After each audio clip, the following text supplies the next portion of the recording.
Hello my dear friends, you're in the military with summary channel. In this video we're going to discuss the most important events that took place during the previous 12 hours. We have lots of very interesting updates, so let's start. And first let's talk about the conflict on the territory of Ukraine, where during the previous night once again both the Russians and the Ukrainians attacked each other.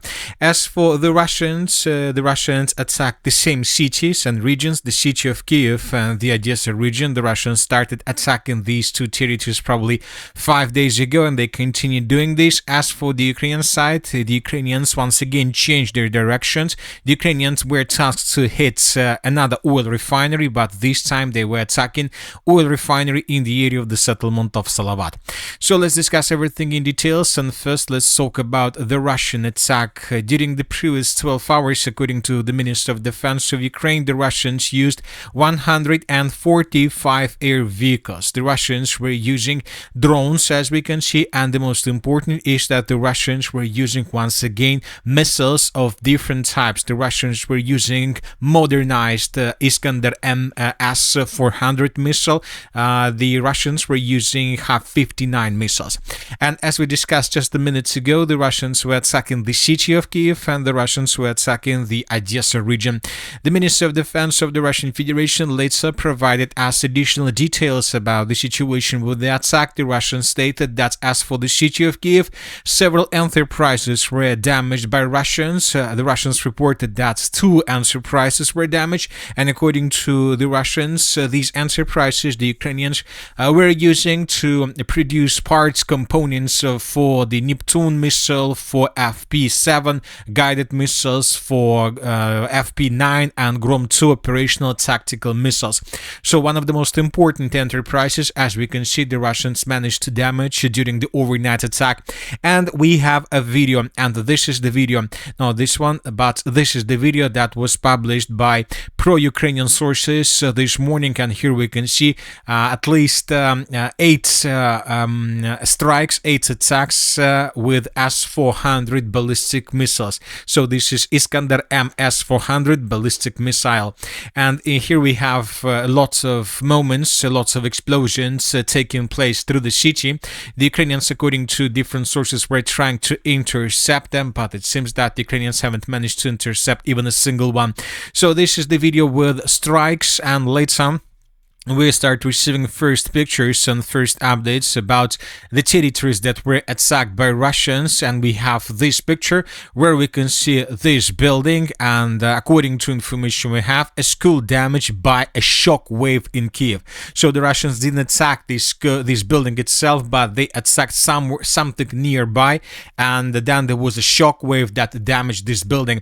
And when talking about this satellite image, we see that this school building was damaged with a shock wave, and if we zoom out a bit back, we see a big facility right in front of the school. Furthermore, we can see this parking site with the hundreds of trucks. Most likely the Ukrainians were using these trucks to attack deep inside of the territory of Russia.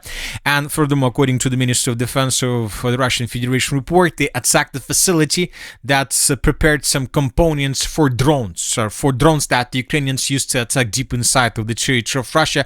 So which means that most likely the Russians were attacking this facility, and as you can see, this parking site is located very close to this facility. So maybe the Ukrainians were producing some parts on the territory's facility, and then the Ukrainians were upgrading these trucks with the purpose to have these trucks possibilities to attack deep inside of the territory of Russia.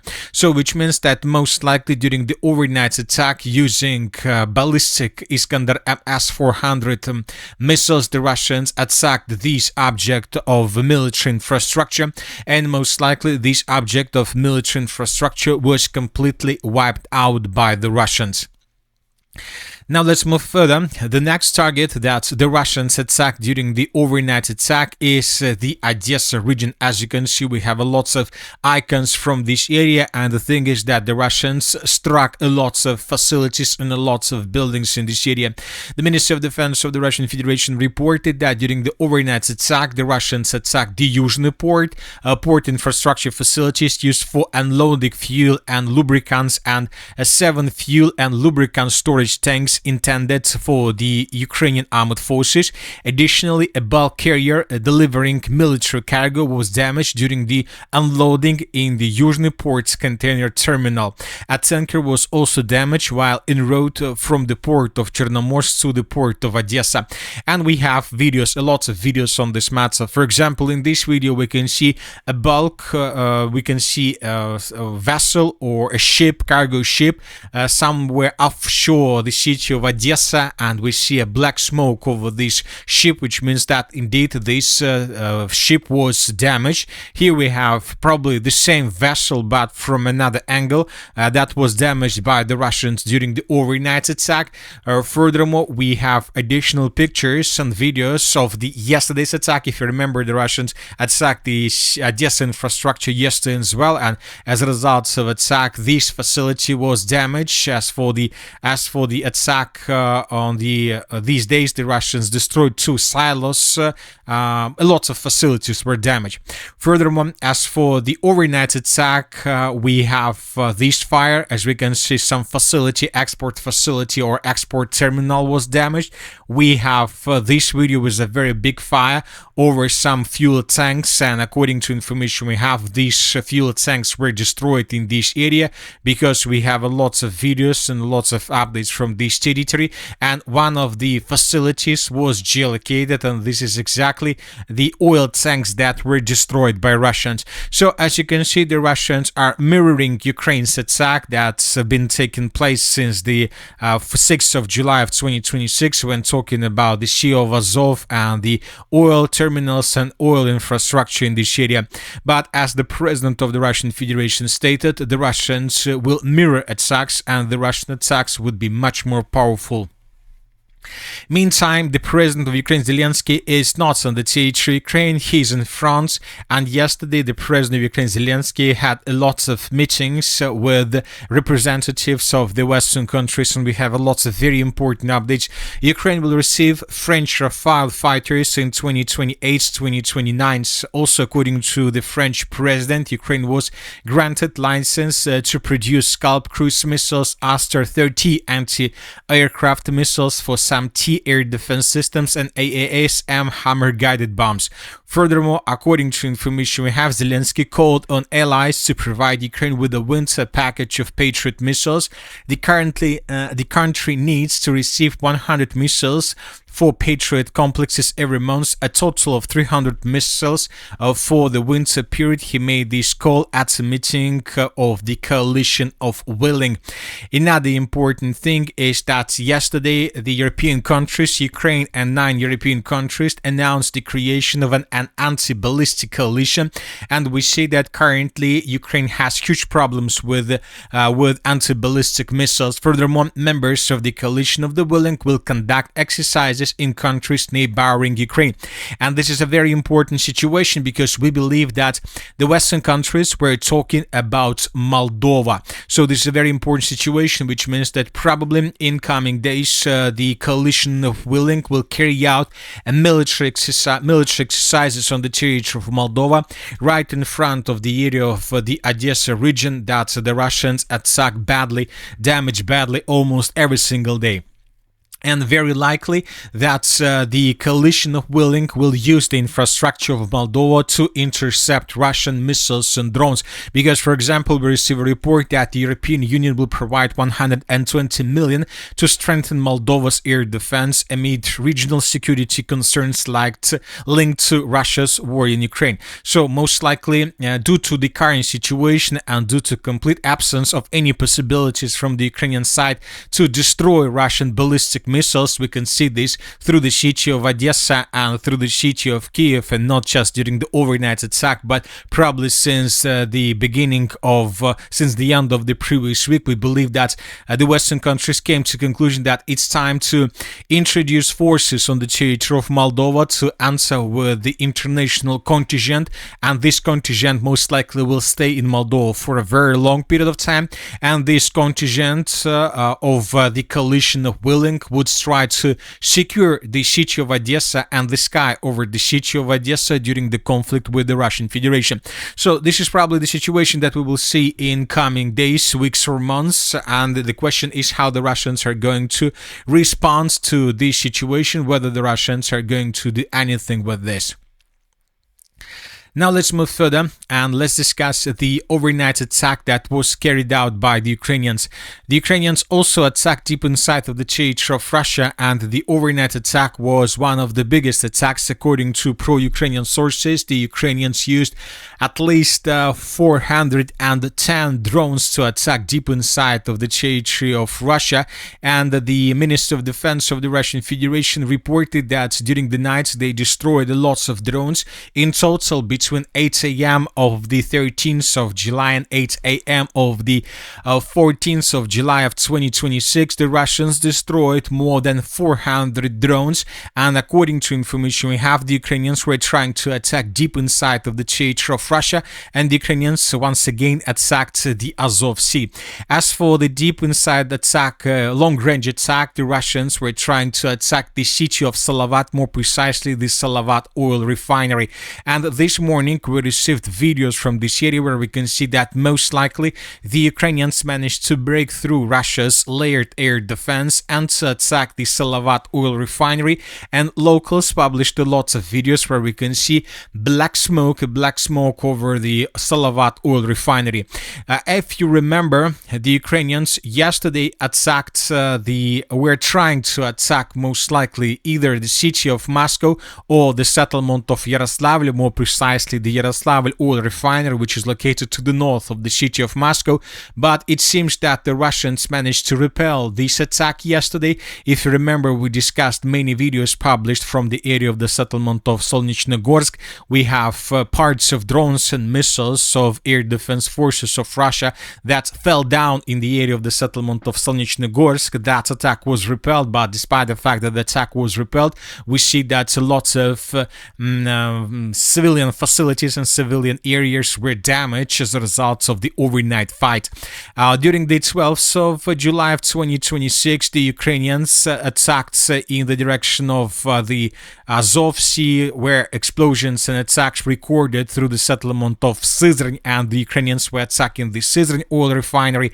So as you can see, every single day the Ukrainians change their direction of attack. Once they attack Yaroslavl, then they attack Saratov, then they attack Salavat, another day they attack Stavropol, another day they attack in the area of the city of St. Petersburg, and the Ukrainians are trying to use the big territory of Russia not as a benefit for the Russians but as a weak side of the Russians, because currently the Ukrainians are sure that the Russians don't have enough of air defense forces, and the Russians always need to project and to predict the next attack of the Ukrainian side, and that is why the Russians always need to change positions of their air defense forces. And of course the Ukrainians try to use the situation, but this problem can be resolved by Russians only by the increase of production of air defense systems, weapons and missiles, and this is exactly what the Russians are doing right now.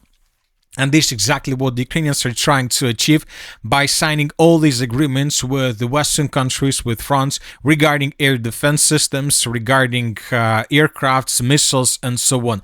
But the question is whether the Ukrainians are able to finish this, let's say, changing in time, because since the beginning of the special military operation, due to different things and different problems, the Ukrainians and Zelensky probably himself decided to concentrate military facilities and production in the area of the city of Kyiv. The Ukrainians, as you can see, according to updates we've started receiving from the beginning of July of 2026, concentrated dozens of military facilities just through the city of Kyiv, and now we see that the Russians almost every single day wipe out another facility of the military infrastructure of Ukraine without any barriers and without any problems from the Ukrainian side.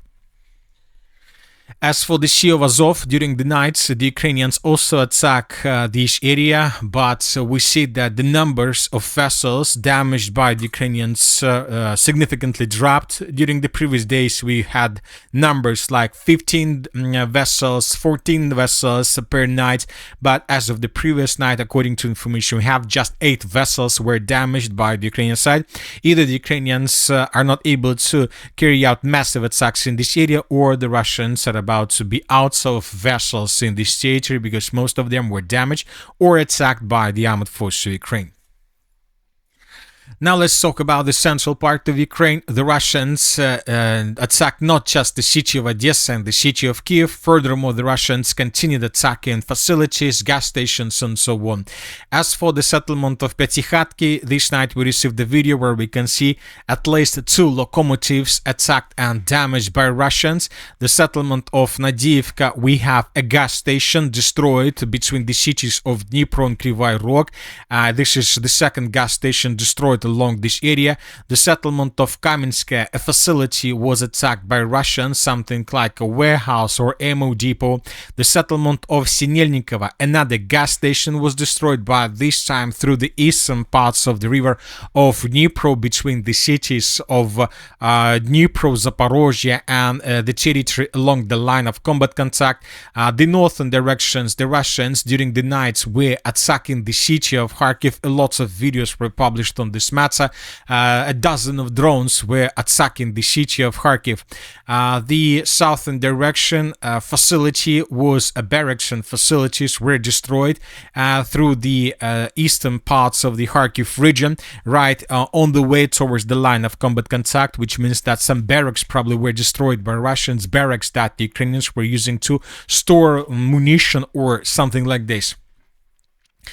Now let's discuss the situation on the ground, and first let's talk about the Zaporizhzhia direction, because during the previous 12 hours, pro-Ukrainian sources reported that as a result of offensive operation, the armed forces of Ukraine managed to establish complete control over additional villages through the eastern Zaporizhzhia direction.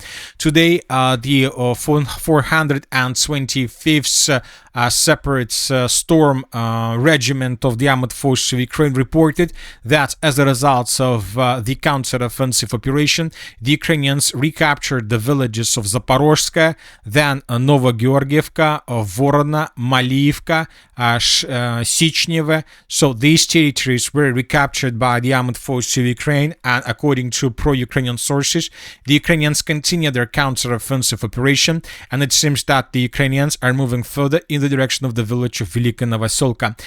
These days we received a lot of reports about Ukrainian counter-offensive operation in the area of Gavrilovka, between the villages of Zelenogay, Tavstovo, Novokhvatska, Podubne, and as of the beginning of the 14th of July of 2026, we haven't received anything that can confirm Ukrainian control over these villages, and the flags that were added to the map were added softly, just according to the report published by pro-Ukrainian sources. We are waiting for flags or some videos that confirm the presence of Ukrainian forces there. Then we will adjust, but we will keep an eye on this situation, because it seems that indeed something is happening in this area on the Russian side of the river of Volch, and we see that the Ukrainians continue expanding their foothold on the Russian side with the purpose to stop or even to ruin the Russia's plans to move further in the direction of the city of Zaporizhzhia. So this is the situation in this area.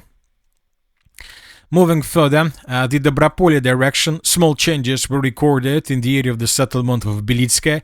The city of Belitska is in the complete Ukraine control, but the Russians improved their positions, trying to outflank the settlement itself. The Slaviansk-Konstantinovka direction, the biggest number of updates is coming from the area of the settlement of Nikolaevka, and today very reliable sources published this picture where we can see the situation with multi-story buildings through the Nikolaevka citadel. And according to this picture, let's discuss this in detail. According to the analysis, at least 80% of buildings in the city have been damaged or destroyed. Power Purple represents damage, destroyed roofing, red represents severe damage, and yellow represents complete destruction. Non-market buildings remain intact. So according to this picture, up to 80% of buildings were damaged or destroyed, which means that the Russians are about to reduce to ruins the Nikolaevka citadel, and then the Russians will begin their major offensive operation with the purpose to establish complete control over the territory. Furthermore, the Russians, according to pro-Ukrainian sources, and this is a very important situation, are about to finish the battle for these major big forests to the east of the settlement of Nikolaevka. And these are the changes on the ground. We have added additional infiltration zone. The Russians are about to finish the battle for the eastern bank and for the eastern side of the Seversky Donetsk-Donbass Canal. As for the northern directions, during the previous 12 hours, the map has been adjusted in the area of the settlement of Zakharovka. The Russians continue reporting that they continue their offensive operation using broad frontline attack between the settlement of Belye Kolodys and the village of Zakharovka. The Russians continue advancing, and it seems that in coming days, the map would be adjusted right exactly in this area. So, as we can see, the situation is quite difficult. From one side, the Russians and the Ukrainians reduce their activities along the line of combat contact. Both the Russians and the Ukrainians right now conduct offensive operations, but we see that we don't have significant changes on the ground. But at the same time, both the Russians and the Ukrainians continue attacking each other with missiles. And the most important thing is that according to pro-Ukrainian sources, Russia has already deployed over 2,000 drones to launch positions and is preparing for a massive attack, including on Kyiv and Odesa, according to monitors. So the Russians have prepared one of the biggest concentration of drones, and it seems that in coming days, maybe even between the 14th and the 15th of July of 2026, the Russians will carry out not a massive attack but a mega strike, and the Russians would attack this time two cities, the city of Kyiv and the city of Odesa, trying to reduce to ruins the entire Ukraine's military and logistic infrastructure through these regions. And that's it for the short video. The Military Summary channel reminds we condemn any violence in the world. Thank you for your watching. Subscribe to my channel, put your likes to my Patreon, and have a good day. Bye-bye.